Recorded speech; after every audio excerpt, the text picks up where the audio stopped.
Hello दोस्तों, आप सभी को सादर नमस्कार, सादर अभिवादन। सभी को पावन पर्व होली की ढेर सारी शुभकामनाएं और इस पाक रमज़ान महीने की भी आप सभी को हार्दिक शुभकामनाएं।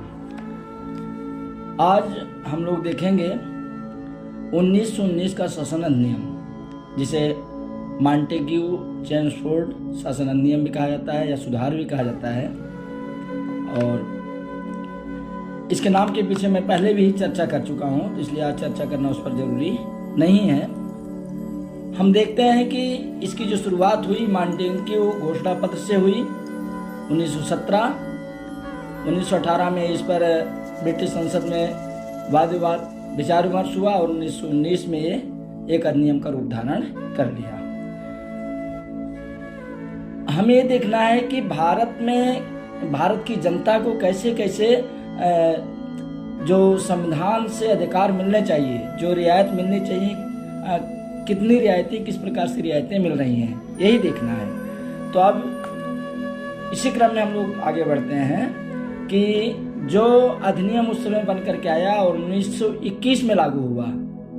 1919 से 1921 के बीच कई राजनीतिक घटनाएं घट चुकी थीं, उसकी चर्चा हम लोग बाद में करेंगे कि इतिहास का पार्ट है। तो अब देखना है कि क्या क्या प्रावधान इस अधिनियम में किए गए।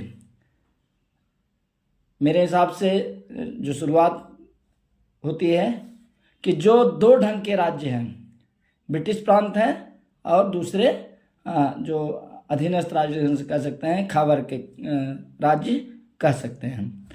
तो जो पहले वर्ग के राज्य हैं, जिसमें मद्रास, बम्बई जिसे मुंबई कहा जाता है, बंगाल, बिहार, संयुक्त प्रांत जिसे उत्तर प्रदेश कहा जाता है, उड़ीसा, मध्य प्रांत इस समय मध्य प्रदेश है वो, असम और वर्मा,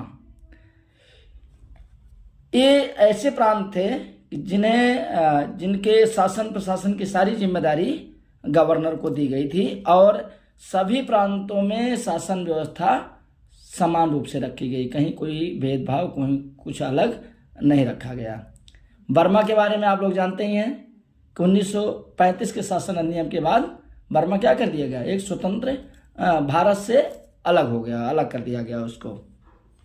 जो दूसरी श्रेणी के राज्य थे उसमें था उत्तर पश्चिम सीमांत प्रदेश था, बलूचिस्तान, ये सब के सब कहाँ है, इसमें पाकिस्तान में है। दोनों उत्तर पश्चिम सीमा प्रांत